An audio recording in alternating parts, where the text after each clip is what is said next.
Tund Adwale was a young billionaire whose life sparkled with luxury. Yet deep inside his heart was drowning in silence.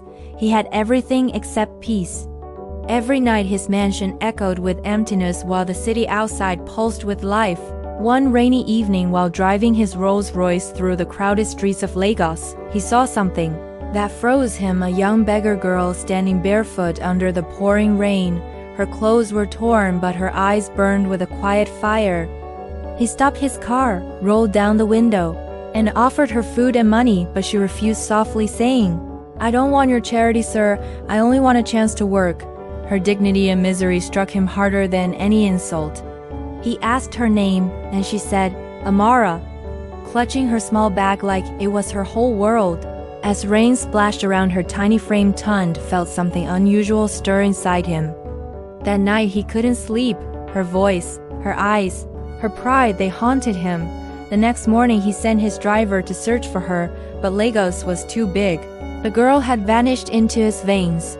Days turned into weeks, but his mind kept circling back to her face, until one afternoon he saw her again wiping tables in a small cafe. He walked in quietly, watched her work hard with the same fire in her eyes. When she saw him, she froze in shock. He smiled and said, "You kept your word, you found work." She smiled shyly, unsure if he was mocking her. But when he offered her a receptionist job at one of his charity offices, she hesitated, thinking it was pity. Yet his sincerity broke her walls, and she accepted, promising she'd earn her place. From that day on, her life began to shift. Amara arrived early, stayed late, treated everyone with kindness. People admired her resilience.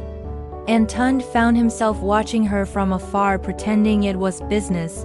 One evening during a company gala, she came wearing a simple blue dress. Everyone turned, stunned by her quiet beauty. And Tund's heart pounded. He realized he was falling in love. He tried to fight it.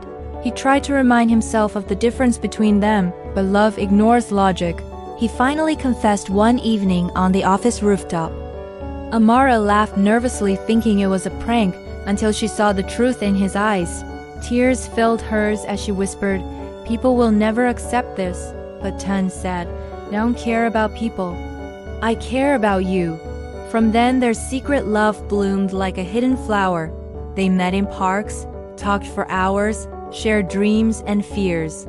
Amara told him about her parents who died young, how she slept under bridges, how she once sold flowers to survive. Tund listened like a man hearing poetry for the first time, but soon the world found out. The tabloids went wild. His friends mocked him, calling her a street girl. His mother warned him, saying, "Women like her see gold, not love." Yet every time he doubted, Amara proved her heart was pure. When he tried giving her money, she refused, saying, "I'm not for sale." Her words became his anchor. He decided to announce their love publicly at a charity gala as he held her hand under the flash of cameras. Whispers filled the room, but he stood proud. However, the next morning everything changed. Social media exploded with hate, calling her a fraud. People dug into her past, twisting every hardship into a lie. Amara couldn't take it. She vanished without saying goodbye, leaving Tund shattered. He searched everywhere, sent people across the city, but she was gone like smoke. Months passed. His smile disappeared. His empire lost focus because his heart was missing. One stormy evening, he went back to that same cafe where he first saw her, and there she was cleaning tables again, thinner, quieter, her eyes carrying pain and love at once. When she saw him, she tried to walk away, but he stopped her. Both stood silent, soaked in rain again. Just like their first meeting, he said, "If love is real, it survives even when people don't believe it." She broke down crying. He held her tight, whispering, "Come home." And for the first time, she didn't refuse. They left hand in hand, walking into a future uncertain, but together, unaware that their greatest test was yet to come. Months after their reunion, Tund and Amara tried to live a quiet life away from the noise of the city. They bought a small house near the lake where the sun painted the water gold every morning. Amara cooked simple meals and laughed again. Tund finally felt peace returning to his heart, but peace rarely lasts long for people who live under the light. One day, his business rival, a jealous tycoon named Chief Oba, discovered the couple's story and planned to use it to destroy Tun's reputation. He bribed reporters to spread a fake news article claiming Amara had stolen money from Tun's foundation before she disappeared. Overnight, the internet exploded again. Tun's name trended with lies, investors panicked, and Amara's heart broke as she saw people calling her a thief. Tun stood by her, defending her on every channel. But the damage was done. His board forced him to step down as CEO. For the first time in years, he was no longer the man of power, he was just a man in love. One evening while sitting by the lake, Amara said, "You lost everything because of me." But Tun smiled, saying, "I only lost what was never real, but I found you, and that's everything." Tears rolled down her cheeks as she hugged him. Days turned into weeks. They started a small local school for poor kids using what little money he had left. People in the community saw their humility and started supporting them. Slowly, their name changed from scandal to inspiration. But fate had one more test left. Chief Oba's company collapsed in a corruption scandal, and he blamed Tun for it.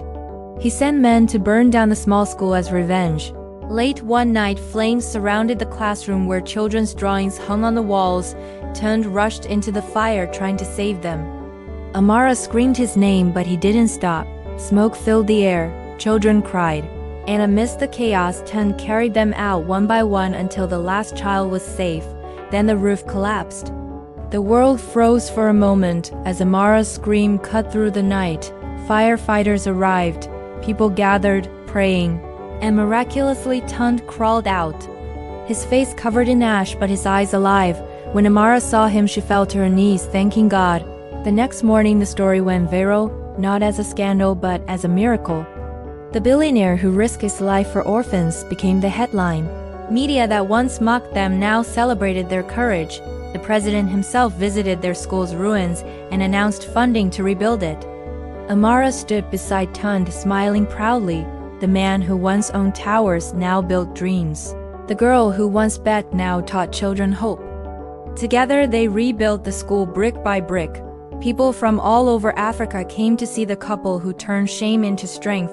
Years later, as the sun set behind their school, Tun looked at Amara and said, "Do you remember the day I found you in the rain?" She laughed softly, saying, "Yes, and I never thought the man in that car would become my forever." He held her hand, whispering, "You didn't just change my life, you gave it meaning."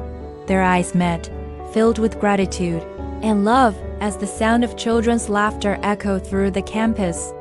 And for the first time since that rainy day, Tun truly believed that money couldn't buy happiness, but kindness could build it.